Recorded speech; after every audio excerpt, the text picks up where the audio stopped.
Hello there guys, and welcome to another brand new video on the channel, and welcome to the long in the making episode 2 of my Forza Horizon 6 series. The first important thing to say is that if you haven't yet seen episode 1, please do pause the video now and do that for three main reasons. Number 1, I want you to watch it, insert laughing emoji. Number 2, you'll find there an introduction to the entire Horizon 6 series, an explanation of how it originated, why I'm doing it, and what you can expect to see in each episode of the series. And number 3, it'll make more sense for you to watch the episodes in order, because there may be something in episodes further on in this series that references a previous episode, including that very first episode, and hence logically it's going to make more sense for you to watch that so you've got an idea of what is being talked about. And then finally, as point 3.5, any ideas or questions that you may have when watching each of the episodes can be fed in at that time, and then you should hopefully see how these have been interpreted in later episodes. Now, you may have also observed that this video is actually episode 2 part 1. Yes, the format has changed from what I originally set out in episode 1, and you will now be seeing 3 separate videos covering each topic area that was planned for the original one video version of episode 2. You'll be seeing those in 3 separate videos. This is mostly for video length and engagement reasons, which kind of go hand in hand. The shorter the video generally, the better the engagement. So for that reason, I've decided to split this up into 3 parts so that I can talk in the detail that I want to about each of the aspects of the videos without rushing them, but then also keeping the videos at a reasonable length for engagement purposes. So definitely stay tuned for parts 2 and 3. I've already put a lot of work into those, they're already part done, so you'll be seeing those very soon. And of course you've then got the other episodes to follow as well. And if you haven't already noticed, I am 1 subscriber off 400 subscribers, so thank you very much for that. We've had a bit of a boost in the last week with a couple of more subscribers, so if you could be that 400 subscriber, I would be greatly appreciative of that, and you can get yourself involved in the 400 subscriber giveaway, which will be announced very, very, very soon. What is this video then? Well, once again, as you will now hopefully relate to from seeing episode 1, this video and the episode as a whole, which is now 3 parts as I've said, is essentially me sharing my thoughts, my ideas, and some research into different areas of Japan that the developers may be looking to include in the game. Some of it will be more realistic than others. Some of it you may think, what the hell are you on about? But frankly, we don't really know how wild and out of the ordinary the game is going to be. We already know it's going to be bigger than Horizon 5. How big will it go? We don't know. And the same really can be said mostly for the whole series. It's just a lot of ideas and thought sharing and trying to think outside the box with some of my ideas as well to put on the table. But what is really important to know is that everything in this video, and to be honest in most of the series, is speculation. None of it is confirmed. For this video at least, only 1 single fact that I'm going to be mentioning is confirmed. The rest of it is just my research and my ideas, and then for parts 2 and 3, none of it is confirmed. So there's only 1 fact in the whole of this episode across the 3 videos that is confirmed, so it's going to be really exciting, hopefully, for you to listen to that and think of your opinion on it and whether you think it's realistic or not. This second episode on the whole is going to be covering 3 topics / areas of discussion. So we've got Japanese cities, we've got Japanese landmarks, and we've got Japanese race circuits. The latter might be twiggling in your brain already as to why we will be talking about race circuits in Horizon game, because surely that would be motorsport, so look forward to part 3 for that one. And in this video we're going to be jumping straight into the former Japanese cities to talk about in this video. For each of those 3 sections, I'm going to be putting a load of suggestions on the table, so a load of cities, a load of landmarks, and a load of race circuits, and for each of these I'm going to have a handful of facts, a bit of context on what they are, and hopefully relate them to Horizon 6 and how Horizon 6 could utilise these.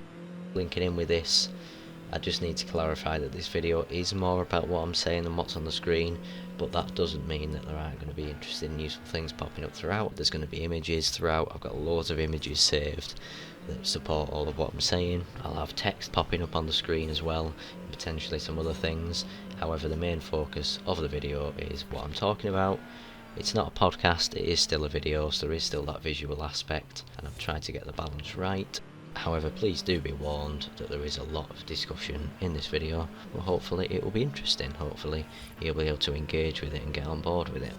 And also, the backing gameplay, which is consistent with episode 1, is going to be Japan themed, hopefully for a nice touch using Japanese cars, which are recorded obviously in Horizon 5, because Horizon 6 isn't out yet, which is why we're speculating as to what there is going to be in the game. And the final thing to say is that if you've got any thoughts throughout, feel free to comment as you watch and or note them down and comment at the end. It's completely up to you, but please do share your thoughts in the comments, don't be scared, and at the end of the video I'll give you an alternative way to share those thoughts if you don't want to make them public in the comment section as well. So please do contribute, it really does make my life a lot more interesting when I get to see what people actually think about the content that I'm producing, so please do that. Enjoy the video, and if you've watched this intro in response to starting parts 2 and 3, at least now you know the context on the whole episode and why it's suddenly split into 3 parts. Okay then, so part 1, cities. So in this section we're going to be running through some potential cities and one confirmed city that we might see in Horizon 6. Whether we'll see just one main city in the game or whether we'll see multiple, we don't know. I did talk about that briefly in episode 1, and I also mentioned that I was a bit surprised that they prioritised Guanajuato over Mexico City, so really we don't know what cities we're getting, and even if we're going to get more than one at all. So I will start with the confirmed city, that is Tokyo City. Again, I mentioned that in episode 1, but we're going to delve into a bit of what actually is Tokyo City. Well, Tokyo City is actually a metropolis, and it contains within the Tokyo metropolis 23 city wards, 26 cities, 1 district and 4 sub-prefectures. So we're probably not going to get all of that in the game, because that would just take up like 95% of the whole map. But what we probably will expect to see is a range of a couple of aspects of the city, a few of the landmarks, and to try and capture the stark contrast between the ultra-modern and the traditional, because that is really a key feature of Tokyo City. There's neon lit skyscrapers in one area and historic temples in another, so I'd really hope that they're able to capture this when they implement it into the game, and maybe we'll just kind of see a bit of that, but then not like all of 23 city wards, for example, because that would just be completely and utterly ridiculous. If we did, well, that would just be amazing, but to be honest with you, I would prefer 3 or 4 cities as opposed to a full-scale Tokyo City. Tokyo City also contains the Izu and Ogasawara Islands, so maybe we'll see them as well, maybe that would be a feature. But I do know that a lot of people have complained, especially in Horizon 5, about the city being a bit samey, same with Edinburgh and Surfer's Paradise. Of course, they're accurate, so really that's a criticism of the city in real life rather than in game. That's just people not understanding culture, basically. But it would be good to have a city like Tokyo City, obviously we are getting it, and then some of the others, to have that diversity. It's also got a very high elevation point of 2,017 metres, or 6,617 feet above sea level, so it's a very high city in that respect, and it's got a population of 14 million, so it's the most populous city in Japan by a considerable margin, so it's no surprises really that we are going to be seeing this in the game. But what other cities might we see if there are more than one? Well, another one of these is Hiroshima. It's a modern city on Honshu Island. It was largely destroyed by the atomic bomb raid during World War II, and it's located in the Hiroshima prefecture in the Chukogu region of Japan. I'm going to touch more on this when I get to the atomic bomb memorial in the landmark section of this video, so I'm not going to say anything more on that, but that is another potential city that we could see. Then we've got Kobe, Kobe.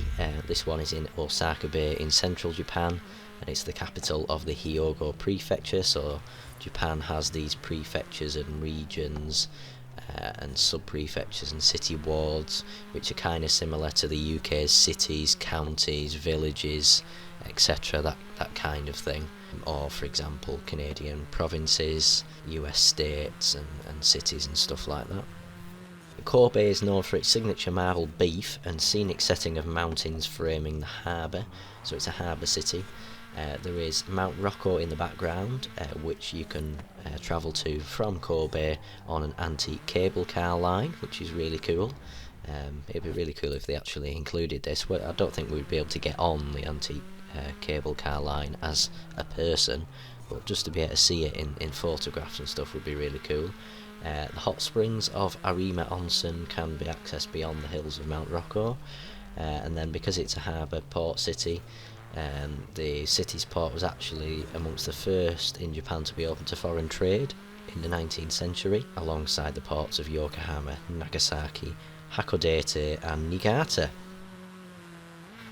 Moving on to another city with K, it's Kyoto, so this is an anagram of Tokyo, and it was actually the capital of Japan before Tokyo. So again, it's on the island of Honshu, and it was capital of Japan for over 1,000 years, and during this time it was also the emperor's residence, which has now moved to Tokyo as the capital has changed. It's also quite highly elevated, but only around as half as much as Tokyo at 971 metres or 3,186 feet. It was founded in 794 AD, and from that point onwards until 1868 it was the emperor's residence. Estimated population of 1.5 million, and it's famous for Buddhist temples, gardens, imperial palaces, Shinto shrines and traditional wooden houses. Now, despite being destroyed several times by wars and fires, it escaped any damage from World War II. It was also dropped from the list of targets for the atomic bomb attacks due to its historic value, which means that in the present day, lots of historical evidence from this city from hundreds of years ago still remains. And then there's also a railway museum, so if you are into trains as well as cars, then this is a city for you. Next up is the city of Osaka, which is another port city and commercial centre in the Kansai/Kinki region of Japan, again on the island of Honshu. So potentially Osaka and each of the other cities that are on the island of Honshu, they could be the main feature of an island expansion. So if, for example, Honshu Island was an expansion for the game, similar to Blizzard Mountain or the Hot Wheels expansions that we've had in previous Horizon games, then potentially one or multiple of these cities could be included as the main feature of these islands. But we're going to be talking about expansions, Event Lab and all of that stuff in episode 3, so subscribe, turn your notifications on and look out for that episode 3 for further discussion on that. But that's just to get your brains thinking about that, and maybe you can contribute your ideas in the comments for me to think about in episode 3 as well. Osaka's main historical landmark is the 16th century shogunate Osaka Castle. It's undergone several restorations in its time, but it is surrounded by a Moana Park with plum, peach and cherry blossom trees. It's got a population of around 2.7 million, and it was the first known capital of Japan, so this is before Tokyo and before Kyoto. And actually, when it was capital, it was known as Naniwa, Naniwa, and this was before the Nara period, when the capital city would move according to the reign of a new emperor. Next up on my list is another one beginning with O. It is Ota, and this is the first of a couple of car-related cities that I've selected for this list, because obviously Horizon is a car game, and it would be good to have some of the Japanese car centre cities in the game, and this is one of them. It is the home of Subaru. It's also the largest ward of Tokyo, so when I mentioned earlier that there's over 20 wards in Tokyo, this is one of them. It offers rich history, cultural sites and local crafts, and it's in the Kanto region of Japan. It was formed in 1947 as a merger of two previous cities, Omori and Kamata, after Tokyo City became that metropolis. Population of just under 750,000. It's known for having a popular and high quality market that rivals the markets of Toyosu and Tsukiji. It has the most extensive selection of produce and flowers in Japan, so if you're a local or a tourist, this is definitely the place to go for all your fresh produce and local crafts. This city has quite a good retro atmosphere, and part of this involves 80s style jazz cafes. For example, the Chokoritsu Engine Cafe. Engine, not as in an engine in a car, it's actually spelled E-N-J-I-N.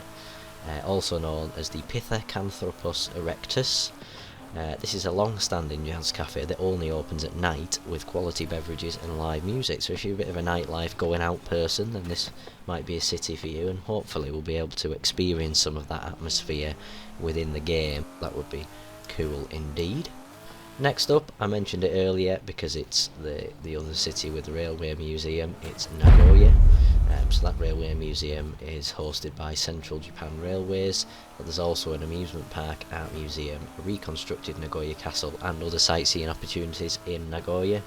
It's the fourth most populated city of Japan, capital of the Aichi prefecture and principal city of the Nobi Plain, one of Honshu's 3 large plains. We discussed plains in episode 1, and again, not aeroplanes, Plains.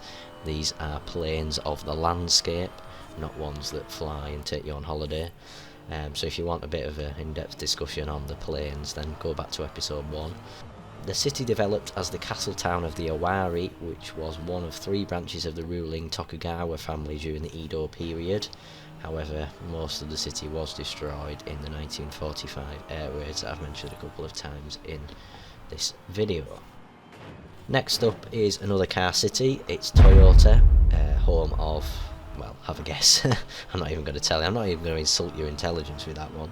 It was formerly known as Kuromo, and it changed its name in 1959. It's again in the Aichi prefecture, same as Nagoya. It's around 50 minutes from Nagoya by the way of the Matetsu Toyota line. Population of around 430,000, and it's a significant part of the Chukyo metropolitan region. The history of the city dates back to the Kamakura era, but it gained prominence in the 20th century as the headquarters of Toyota Motor Corporation. The city has been designated, quite bizarrely when you think about it, it's a car city, as an environmental model city by the Japanese government, showcasing initiatives for creating a low carbon society, despite all of that automotive hub. But when you think about it, Toyota is one of the leading marks for hybrid and electric vehicles. They're really taking the lead, so it kind of goes hand in hand with that. They're trying to model the city as focused on sustainability and in protecting the environment, and also the outputs of that city in terms of the cars that Toyota makes are also representing that same objective. But it wasn't always a car city. During the Meiji and the Taisho periods, the area was renowned for its silk production, but the Great Depression in the 1930s led to a decline in demand for silk, prompting local leaders to seek new economic opportunities. And the Kuromo factory, now known as the Toyota Honshu plant, opened in 1938, marking the beginning of Toyota City's journey as Japan's automotive capital. There are now 6 Toyota factories in Toyota City, which has contributed not only to the local economy of the city, but also to its culture, its architecture, and its international profile, because all you have to do is say Toyota, and you're like, oh, I didn't know there was a city called Toyota, but everybody knows Toyota, so the city is getting recognised because of that. And also, if you're into your sport, a bit of a fun fact, there's a 45,000 seat stadium designed by architect Kurokawa Kisho, and this actually hosted matches in the 2019 Rugby World Cup, and it's home normally to the Nagoya Grampus football team. Okay, and to wrap up this first section, cities, we've got another car-themed city. It's Yokohama. Again, you probably know where we're going with this one. So this is the second largest city in Japan with a population of 3.8 million. It's capital of the Kanagawa prefecture, 30 minutes south of Tokyo by train. Obviously the train lines in Japan are significantly better than the UK's. If you want to catch a train in the UK, you better plan it months in advance, but also have 7 different backups, because chances are that it will get cancelled. But in Japan, different story, so you can get there in 30 minutes. One of the first Japanese ports to open to foreign trade, similar to the cities earlier in the pack. This was actually in 1859, again during the Edo period, but the Edo period was actually between 1603 and 1868, so it was only 9 years before the end of that period. And the Edo period was essentially a period of self-isolation, so you can imagine that when it opened its port to foreign trade, the city grew from a small fishing village to a major port city, and all of a sudden all this foreign trade was coming in, and now it's become quite a hub. It's got a large Chinatown with hundreds of Chinese restaurants and shops, which is very cool. Linking on to the car theme, it is the home of Isuzu's headquarters. Isuzu tend to make pickups and commercial vehicles like vans and tipper vehicles and stuff like that, rather than cars, but still very cool. I'd love to see Isuzu's in the game, and we'll be covering that in episode 4, which is my wish list of cars and manufacturers. So the headquarters of Isuzu are in the Yokohama Gate Tower, but the vehicles themselves are actually made nearby in Fujisawa. But Yokohama also houses the Isuzu Plaza Museum, which is the history of the company. So basically Isuzu is represented in both Yokohama and Fujisawa. The Yokohama Rubber Company, which is probably what you were thinking of when I've said that name, was founded here, but it also has major manufacturing sites in the US, China, Singapore, and Yokohama Tire, which is the more modern company, are a branch of this, but they are based in the US, founded in the US. So Yokohama Rubber Company and Yokohama Tire are technically two different things. The former was originally from Yokohama and the latter is a US thing. And then finally, another fun fact, I really don't get this one, but there's a cup noodle museum and it looks like this picture on the screen. So if anybody would like to go there, let me know in the comments, and please do explain yourself, because I don't really get that. Maybe we should have a spaghetti hoops museum as well, or a pizza museum, or a tomato museum. I don't know, but anyway, that wraps up the cities section. Hope that has been useful. Like I say, whether we see any of these cities in the game is completely unknown, but hopefully we do. Hopefully my research has paid off, and hopefully we'll be able to see some of these really cool cities in the game. And that concludes part 1 of this episode 2 of my Forza Horizon 6 series. Of course, that is now part 1 of 3. Originally, I didn't intend to break it up like this, but as I said earlier in the video, it just seemed fit after I'd recorded all 3 parts. So do look forward to them parts 2 and 3, and of course then episodes 3 and 4 will follow after that. I would just like to say on behalf of the whole series that all of the images used throughout the 3 parts of this episode will likely have copyright attached to them, and thus I might end up with dozens of copyright strikes on these videos. But this is not something that's going to prevent me from putting it out there, because I'm going to be crediting all of the sources for my information, my images, and anything else that I've used in the description. I'm not making any money from this video. I'm literally using people's creativity and resources to feed back into our Forza community. I appreciate everybody whose stuff I'm using in this series, so I just want to make that clear. And I believe that the benefit of using these sources and resources outweighs the effects of those possible infringements. Please do take a look at the description, because I've pulled all of the key info for the video into there, as I always do. There may be something useful that's actually not included in this video itself.